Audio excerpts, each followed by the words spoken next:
প্রশ্ন হচ্ছে, স্বামীর কথা শোনাটা যতটা জরুরি, স্ত্রীর কথা শোনাটা কি ততটা জরুরি নয়? স্বামীর কথা যতটা শুনবেন, স্ত্রীর কথাটাও কি ততটা শুনবেন কিনা? দেখুন, পৃথিবীতে ফ্যামিলি ব্যবস্থাপনা ইসলামে একটা আছে, আর এর বাইরে পশ্চিমাদের আরেকটা আছে। দুইটা সিস্টেম। ইসলামের ফ্যামিলি ব্যবস্থাপনা হলো আল্লাহ তাআলা কোরআনে পরিষ্কারভাবে নির্দেশ করেছেন, আর রিজালু কাওয়ামুনা আলান নিসা। পুরুষদেরকে আল্লাহ রাব্বুল আলামিন নারীদের উপরে দায়িত্বশীল করেছেন, তাদেরকে আল্লাহ তাআলা অভিভাবক বানিয়েছেন।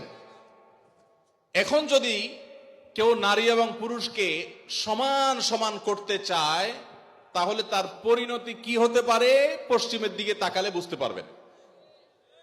ভাইরা আমার, একটা ছোট্ট মুদি দোকানও যদি আপনি চালাইতে হয়, একজন মালিক আরেকজন শ্রমিক বা কর্মচারী থাকা লাগে কি লাগে না?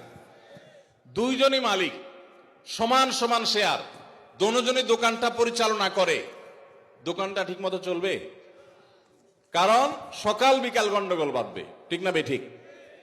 এভাবে কোনো দোকান যদি না চলে, তাহলে একটা সংসার কখনো সুষ্ঠুভাবে চলতে আপনি কাউকে না কাউকে অভিভাবক মানতেই হবে।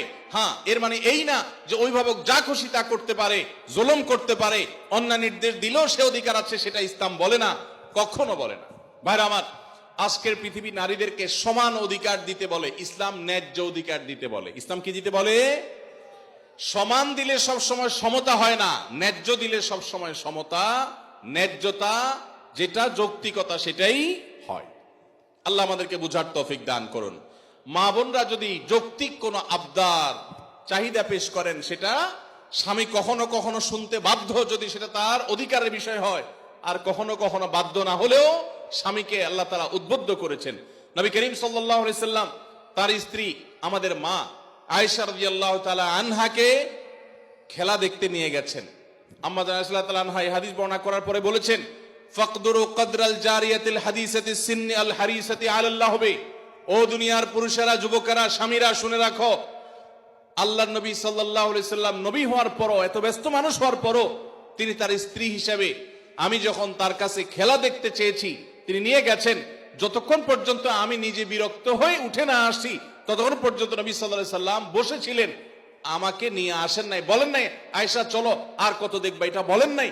অতএব তোমরা তোমাদের কম বয়স্ক যে সমস্ত স্ত্রীগণ আছেন, তাদের বিনোদনের প্রতি, আনন্দের প্রতি তোমরা খেয়াল রাখবে, এটা আমাদের আয়েশা বলেছেন। তাহলে বোঝা গেল, স্ত্রী যদি কিছু চায়, সেটা পূরণ করবার জন্য স্বামী যথাযোগ্য চেষ্টা করবেন, যদি অন্যায্য না হয়, অন্যায় না হয়, অযৌক্তিক চাওয়া না হয়।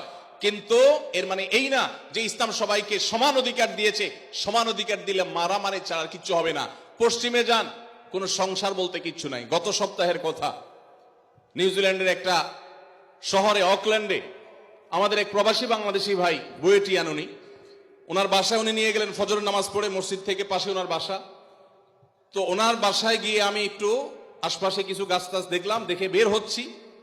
উনি আমাকে দুটা জিনিস দেখালেন। এক হলো বললেন যে, ভাই আপনি যে সবজি চাষ করেন ঢাকায়, ওই ভিডিও দেখার পর আমার ওয়াইফের চাপে আমি এই যে লাউ গাছ লাগাইছি, সেই লাউ গায়ে অনেক লাউ ধরছে।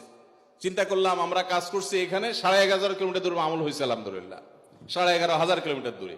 তো তার একজন প্রতিবেশী বৃদ্ধ, বয়স 65 থেকে 70 হবে, এই ভদ্রলোকের সাথে আমার পরিচয় করায় বললেন যে আমার নেইবর, আমার প্রতিবেশী।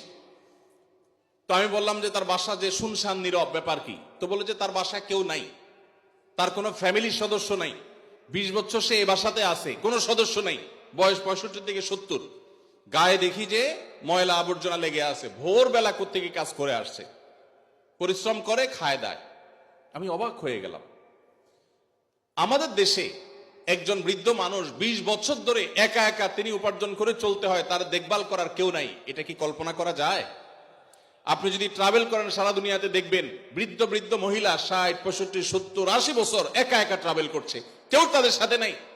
ইসলাম যে পরিবার ব্যবস্থাপনা রেখেছে, এটার উপরে পোদ্দারি করতে গিয়ে গোটা পৃথিবীর বেশিরভাগ দেশগুলো নিঃস্ব হয়ে গেছে। অতএব আমরা যারা আল্লাহর বিধানের সাথে পাল্লা দিতে যাব, তাদের গোল্লায় যাওয়া ছাড়া কোনো উপায় থাকবে না। মেয়েদেরকে ইসলাম সমান অধিকার দিতে বলে না, কোন কোন ক্ষেত্রে ছেলেদের চাইতে বেশিও দিতে বলে, আবার কোন কোন ক্ষেত্রে কমও দিতে বলে, যেখানে যতটুকু প্রয়োজন ততটুকু। অতএব শেয়ানে শেয়ানে সমানে সমানে যদি নড়তে চান, তো ওদের যে অবস্থা হয়েছে, সংসার ভেঙে গেছে, পরিবার ব্যবস্থা ভেঙে গেছে, সে অবস্থা আমাদের হবে। আমি ওই ভাইকে জিজ্ঞেস করলাম, এই লোকটা ফ্যামিলি ছাড়া কেন থাকে? কারো কি একা থাকতে ভালো লাগে? তখন তিনি আমাকে বললেন, ভাই সাধে থাকে না, এজন্য ফ্যামিলি ছাড়া থাকে যে বইয়ের সাথে তো 2 দিনে বেশি 3 দিন বনবে না। নিয়ম হলো, আইন হলো, বেশিরভাগ উন্নত দেশগুলোর আইন একই রকম। 3 বছর যদি বিবাহ লাস্টিং করে, বিচ্ছেদ হলে স্বামীর যা উপার্জন আছে তার অর্ধেক স্ত্রী, স্ত্রীর যা উপার্জন আছে তার অর্ধেক স্বামী পেয়ে যাবে। এই আইনের কারণে মানুষ বিবাহ করতে চায় না, অবৈধ সম্পর্ক দিয়ে সে কাজ সারে, যার কারণে সন্তান হয় না, জেনারেশনের মধ্যে গ্যাপ তৈরি হয়ে যাচ্ছে। আল্লাহ তাআলা আমাদেরকে ইসলামের মতো সুমহান জীবন বিধান দিয়েছেন, এর চেয়ে যৌক্তিক, এর চেয়ে সুন্দর, এর চেয়ে সুখ, এর চেয়ে দাম্পত্য শান্তি আর কোন সমাজে কল্পনা করা যায় না। আল্লাহ তাআলার শুকর সেজন্য।